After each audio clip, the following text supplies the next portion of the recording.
காலங்கள் மாறி போச்சு, நம் வயதும் கூடியாச்சு, நம் அனுபவங்களை பகிரவே உற்சாகமே உண்டாச்சு. காலங்கள் மாறி போச்சு, நம் வயதும் கூடியாச்சு, நம் அனுபவங்களை பகிரவே உற்சாகமே உண்டாச்சு. எங்கள் அனுபவங்கள் உங்கள் பொக்கிஷங்கள், எங்கள் அனுபவங்கள் உங்கள் பொக்கிஷங்கள். கேளுங்கள் தினம் தினம் முதியோரின் பேச்சை, கேளுங்கள் தினம் தினம் முதியோரின் பேச்சை. வாருங்கள் கொண்டாடுவோம், வாருங்கள் கொண்டாடுவோம், இது முதியோரின் காலம். பேசலாம் பகிரலாம் அனுபவம் அநேகம், பேசலாம் பகிரலாம் அனுபவம் அநேகம். காலம் மாறி போச்சு, நம் வயதும் கூடியாச்சு, நம் அனுபவங்களை பகிரவே உற்சாகமே உண்டாச்சு.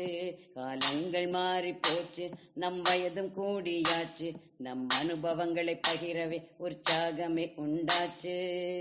அறிவியல், ஆரோக்கியம் மற்றும் அன்றாட வாழ்வின் அனைத்து விஷயங்களையும் மூத்த குடிமக்களுக்கான இந்த அனுபவ நிகழ்ச்சியில் கேட்டு ரசிப்போம். வணக்கம்.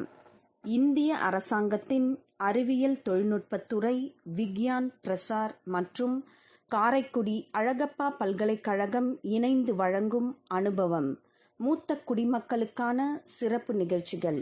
நிகழ்ச்சியின் கருத்தாக்கம் டாக்டர் ஆர். ஸ்ரீதர், ஆலோசனையாளர் மிஸ் கௌசல்யா, நிகழ்ச்சி ஒருங்கிணைப்பாளர் டாக்டர் பாரதி.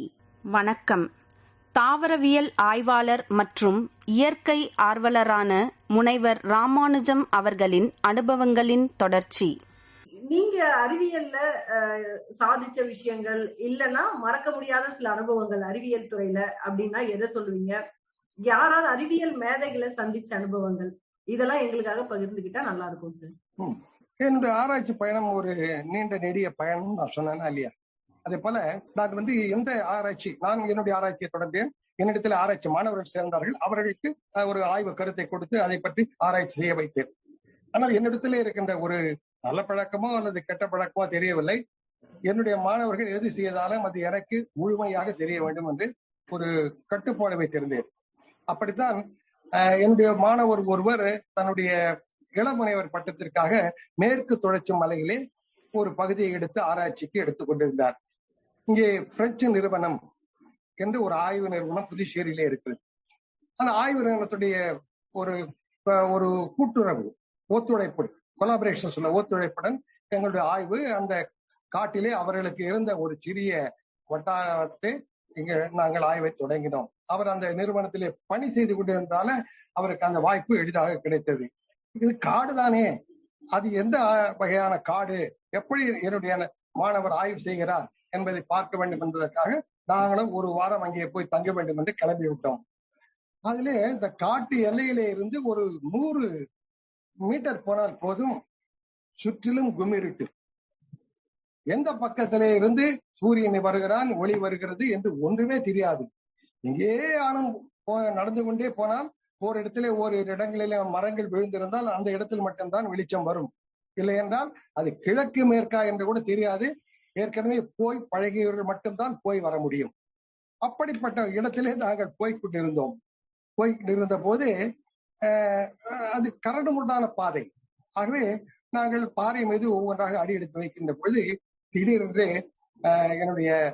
என்னுடன் வந்த வழிகாட்டிகள், அந்த மலைவாழ் மக்களுக்கு மட்டும்தான் அந்த வழி தெரியும். ஐயா அவர் கன்னடத்திலே அப்படியே நில்லுங்கள் என்று சொன்னார். நான் நின்று விட்டோம். அசையாதீர்கள் என்று சொன்னேன். ஏன் அசையக்கூடாது அப்படி சொன்ன பிறகு அப்படியே நில்லுங்கள் அப்படின்னாரு. ஒரு 5 நிமிடங்கள் அப்படியே நின்று கொண்டிருந்தார். அதற்கு பிறகு அவர், சரி இப்போது மெல்ல பின்னாடி வந்து விடுங்கள். பின்னாடி வந்தோம். அப்படி பார்த்தால் அந்த இடத்துல ஒரு பெரிய பாம்பு எங்களுக்கு தலைக்கு மேலே 1 மீட்டர் தான் இருக்கும். அந்த கிளை மேலே படத்தை தூக்கி கொண்டு நின்று கொண்டிருந்தது. எங்களுக்கெல்லாம் பலபலத்து போய்விட்டது. இது மிகவும் மறக்க முடியாத ஒரு அனுபவம். ஆனால் அதையும் மீறி அந்த பொழுது முழுதும் அங்கே கழித்து விட்டு தான் நாங்கள் திரும்பி வந்தோம். இதே போல அனுபவம் மலைகளில் மட்டுமல்ல, இங்கே கூட மரக்காணம் பக்கத்திலே இருக்கின்ற ஒரு காட்டுக்கு நாங்கள் அப்படித்தான் இந்த கோயில் காடு சொல்றமல்ல, அதே போல வனக்கோயில் கூட சொல்லலாம், கோயில் காடு சொல்லலாம். இலக்கியத்துல இதை சாமி சோலைகள் அப்படின்னு சொல்லுவாங்க. ஏன்னா சாமிக்கு நேர்ந்து விட்டதால் சாமி சோலைகள் அப்படின்வாங்க. மலையில போனா வெறும் சோலைன்னு தான் சொல்லுவாங்க. இந்த பகுதியில நாங்கள் போய்கின்றது அப்படிதான் ஒரு பெரிய பாம்பு, அங்க பார்த்தா அங்க ஒரு பாம்பு படுத்து கொண்டிருந்தது. இது மிகவும் நல்ல அனுபவம். அதே மீறிதான் நாங்கள் எங்கள் ஆராய்ச்சிகளை தொடர்ந்திருக்கிறோம். அப்படிப்பட்ட போதுதான் ஒரு முறை பேராசிரியர் MS சுவாமிநாதன் அவர்களை சந்தித்து உரையாடுகின்ற வாய்ப்பு கிடைத்தது. புதுச்சேரியிலே அவர்களுடைய கள ஆய்வு நிறுவனம் இருக்கிறது. அதற்கு அவர் ஒரு முறை வந்து போனார். அப்போது நாங்கள் இயற்கை கழகம் என்று வைத்துக் கொண்டு இயற்கை சார்ந்த பராமரிப்பு பணிகளை அல்லது பரப்புரை பணிகளை எல்லாம் செய்து கொண்டிருந்தோம். அவரை சந்திக்கின்ற வாய்ப்பு கிடைத்த பொழுது அவர் அப்போது மிக மிக மிக பிரபலமான அறிவியல் விஞ்ஞானியாக இந்தியாவிலே இருந்து உலக அளவிலே பிரபலம் அடைய தொடங்கி இருந்தார். அப்ப எப்ப பார்த்தாலும் இந்த பசுமை புரட்சி, அதை தாண்டி MS சுவாமிநாதன் அவருடைய பங்களிப்பு, அதனால் இந்தியாவுக்கு உணவில தண்ணீரை என்ற ஒரு பெருமையை தான் எல்லோரும் பேசிக் கொண்டிருந்த பொழுது அவரிடம் நாங்கள் உரையாடுகின்ற வாய்ப்பு கிடைத்தது. அவருடைய அறிமுகம் எனக்கு கிடைத்த போது இவரை போல இல்லாவிட்டாலும் நாம் இவருடைய பாதையிலே சென்றாவது நம்மால் முடிந்த அளவிற்கு இந்த சமுதாயத்திற்கு பங்களிக்க வேண்டும் என்கின்ற ஒரு உந்துதல் எனக்குள் எழுந்தது. இப்போது கூட நான் சொல்வேன், இந்த கோயில் காடுகள் அல்லது வனக்கோயில்கள், சாமி சோலைகள், எந்த பெயர் ஒன்றை வேணுமாலும் வைத்துக் கொள்ளுங்கள். தமிழகத்திலே ஆயிரக்கணக்கில் இருக்கின்றன. ஆனால் காலம் போக போக மக்களுக்கு இறைவன் மீது இருக்கின்ற நம்பிக்கை புலபலத்து போய்கொண்டிருக்கிறது. ஆகவே அந்த இறைவன் மீது பிடிப்பு இருந்தால்தான் இயற்கையின் மீது, பராமரிப்பின் மீது உங்களுக்கு பிடிப்பு வரும். அந்த நம்பிக்கை பொய்த்து விடுகின்ற பொழுது நீங்கள் எந்த தாவரத்தை, எந்த விலங்கை அந்த கோயில் காடுகளிலே பாதுகாக்கப் போகின்றீர்கள்? ஆகவேதான் நாங்கள் தமிழக அரசுக்கு இதை பற்றி எத்தனையோ முறை இதனை பற்றி அறிக்கை அளித்து இந்த கோயில் காடுகளை எல்லாம் நீங்கள் பாதுகாப்பதற்கு, பராமரிப்பதற்கு ஒரு சிறப்பு திட்டம் வகுக்க வேண்டும் என்று வேண்டி இருக்கிறோம். அதே போல நம் CP ராமசாமி ஐயர் ஆய்வு நிறுவனத்தோடு தொடர்பு கொண்ட போது ஒரு அகில இந்திய கருத்தரங்கு ஒன்று நடத்தி அதில் சிறப்பு தீர்மானமாக ஒரு ஸ்பெஷல் மிஷன் இந்திய அரசனுடைய வனத்துறையானது ஒரு முனைப்பு ஆய்வு திட்டமாக கோயில் காடுகளை பராமரிக்க வேண்டும் என்ற பரிந்துரையை வழங்கி இருக்கிறோம். இது எதிர்காலத்தில் நிறைவேற்றப்படும் என்று நம்புகிறோம். அது நிறைவேற்றப்படுமானால் நிச்சயமாக இப்போதெல்லாம் சொல்லுகிறார்கள், சூழல் படும் பாடு ஏமால் சொல்லி வாழாது, உலகம் சூழேறி கொண்டிருக்கிறது, ஆகவே நாங்கள் மரங்களை வளர்க்க வேண்டும் என்று எல்லோரும் இப்போது கூறிக்கொண்டிருக்கிறார்கள். செயலிலே செய்கின்றோமோ இல்லையோ, வாயால் நாம் வளர்த்துக் கொண்டிருக்கிறோம் மரங்களை. அப்படிப்பட்ட ஒரு சூழலிலே இருக்கின்ற வனத்திட்டுகளை, கிராமப்புறங்களிலே இருக்கின்ற வனப்பரப்புகளை ஏன் நாம் பராமரிக்க கூடாது? புதிதாக நீங்கள் இப்ப ஒரு இடத்திலே செய்வதற்கு பதில் ஏற்கனவே இருக்கின்ற ஐயனார் கோயில்கள், அம்மன் கோயில்கள் அல்லது நாட்டுப்புறத்தை இருக்கின்ற கோயில்களை சுற்றி இருக்கின்ற வனங்கள், அதை பராமரியுங்கள். அல்லது அதிலே இருக்கின்ற வெற்றிடங்களை கண்டுபிடித்து அந்த இடத்திலே இருக்கின்ற மரக்கன்றுகளை மீண்டும் வளருங்கள்.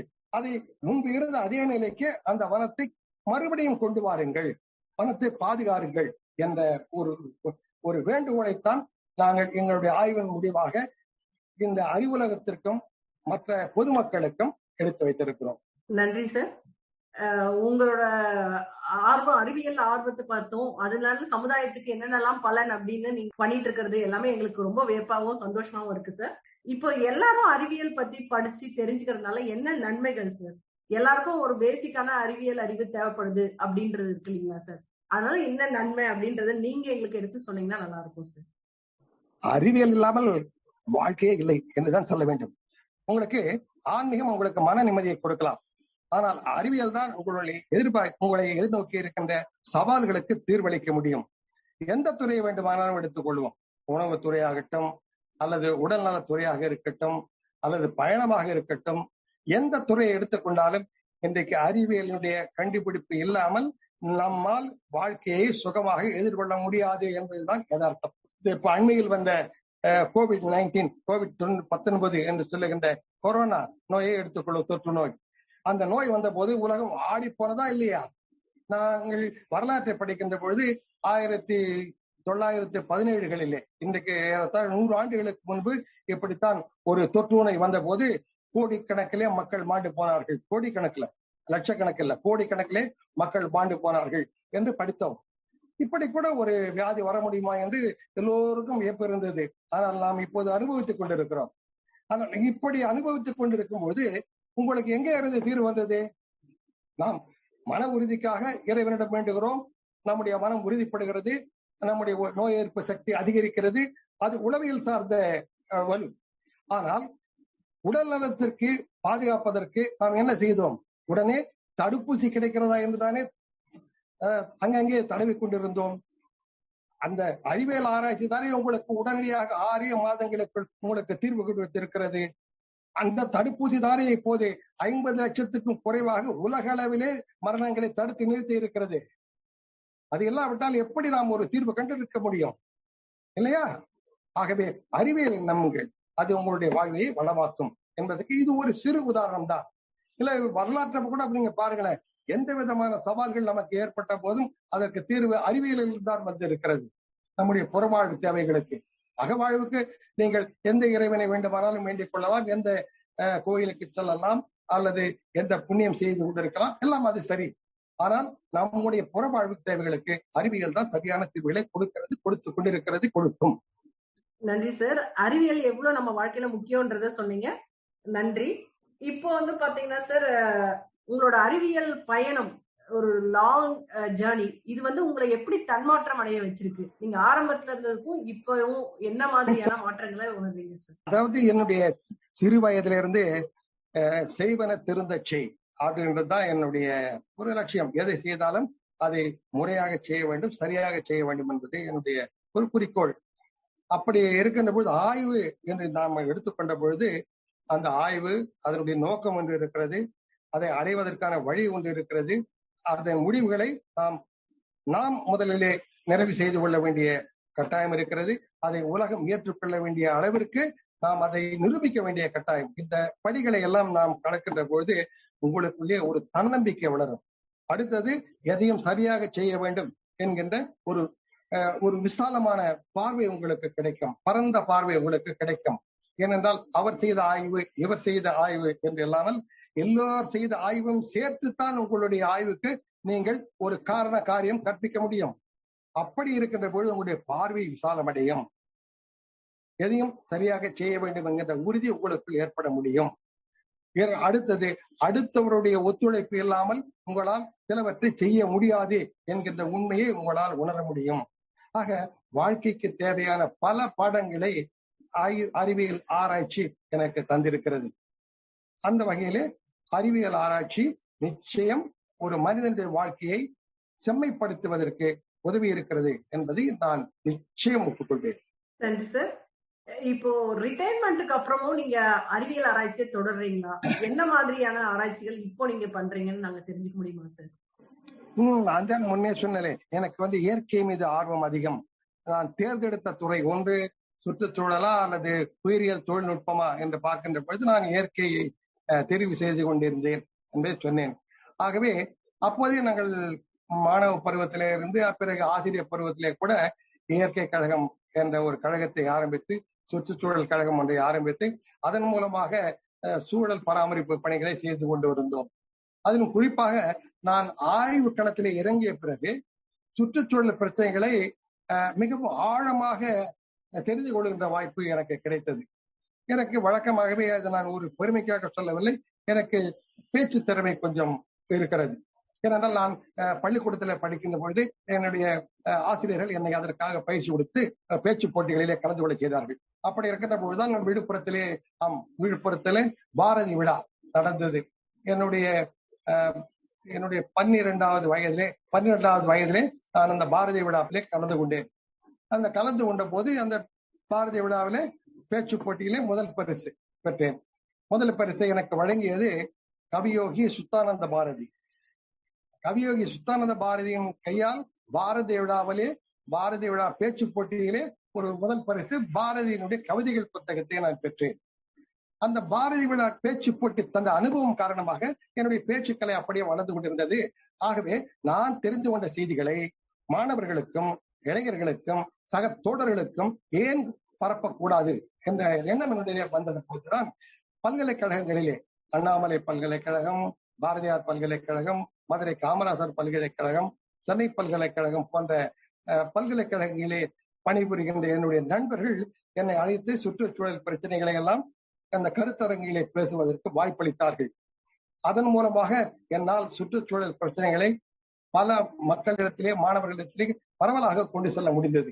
இதன் காரணமாக இதை பற்றி கேள்விப்பட்ட என்னுடைய நண்பர் ஒருவருடைய அறிமுகத்தால் ஜூனியர் விகடன்ல சுனாமி வந்த போது உலகமே தலைகீழாக புரட்டி போடப்பட்டதல்லவா, அந்த சமயத்திலே இயற்கை இந்த அளவிற்கு கூட பேரிடர் விளைவிக்குமா என்ற ஒரு திகில் எல்லோரிடத்திலும் இருந்தது, அச்சம் இருந்தது. அப்போதான் என்னுடைய நண்பர் சொன்னார், ஏன் நீங்கள் இயற்கை சார்ந்த பிரச்சனைகள் எல்லாம் பொதுமக்களுக்கு வெறும் பேச்சுக்கள் மூலமாகவே தெரிவித்துக் கொண்டிருக்கின்றீர்களே, அந்த இடத்துல இருக்கின்றவர்கள் எல்லாம் குறைந்து 100 அல்லது 200 பேர் தானே இருப்பார்கள், ஏன் எழுத்துப்பூர்வமாக இதழ் மூலமாக நீங்கள் உலகளாவிலே கொண்டு செல்லக்கூடாது என்ற வினா என்னிடத்திலே கேட்டார்கள். நானும் ஒப்புக்கொண்டேன். சுனாமி வந்ததை தொடர்ந்து ஜூனியர் விகடனிலே அச்ச ரேகை, தீர்வு ரேகை, இதை நம்ம ஜியாகிரபி நிலவியல்ல படிக்கிறது அட்ச ரேகை, தீர்க்க ரேகை என்று படித்திருப்போம். இதை ரொம்ப கவித்துவமாக மாற்றி அந்த ஆசிரியர் பிரிவினர் அச்சரேகை, தீர்வு ரேகை என்று வைத்தார்கள். அதன் தலைப்பிலே என்னை இயற்கை சார்ந்த சிக்கல்களை எல்லாம் ஒரு 40 வாரங்களுக்கு தொடர் எழுதியிருந்தேன். அதனுடைய வீழ்ச்சி இந்த புறம் நியூசிலாந்திலே இருந்து இந்த புறம் மியாமி கடற்கரை வரையிலே உலகளாவிலே கொண்டு சேர்த்தது, செய்திகளை சேர்த்தது, என்னையும் சேர்த்து கொண்டு சேர்த்தது. ஆகவே இந்த பிரச்சனைகள் உலகம் முழுவதும் கொண்டு செல்வதற்கு நான் அன்று பாரதி விழாவிலே பெற்ற பட்டம் எனக்கு உந்துதலாக இருந்தது என்பதை மிகவும் மகிழ்வோடு கூறிக்கொள்கிறேன். அதனுடைய விளைவாகத்தான் சுற்றுச்சூழல் பிரச்சனைகளை என்னால் முதலாக ஒரு தொடராக தமிழ் உலகத்திற்கு கொண்டு சேர்க்க முடிந்தது. இதை நான் சொல்லவில்லை. அடுத்ததாக ஒரு 4-5 ஆண்டுகளுக்கு பிறகு ஜூனியர் விகடன் பத்திரிகையிலே கூட தங்களுடைய வெள்ளி விழாவின் போது அந்த 25 ஆண்டுகளிலே வந்த தொடர்களை வைத்து ஒரு சிறந்த தொடர்களை எல்லாம் தெரிவு செய்திருந்தார்கள். அதிலே முதல் வாரத்திலே 25 ஆண்டுகளிலே வெள்ளி விழா ஆண்டில் சிறந்த தொடராக தேர்ந்தெடுக்கப்பட்டு வெளியிடப்பட்டது இந்த ஜூனியர் விகடனிலே வெளிவந்த என்னால் எழுதப்பட்ட அட்சரேகை, தீர்வு ரேகை என்ற தொடர்.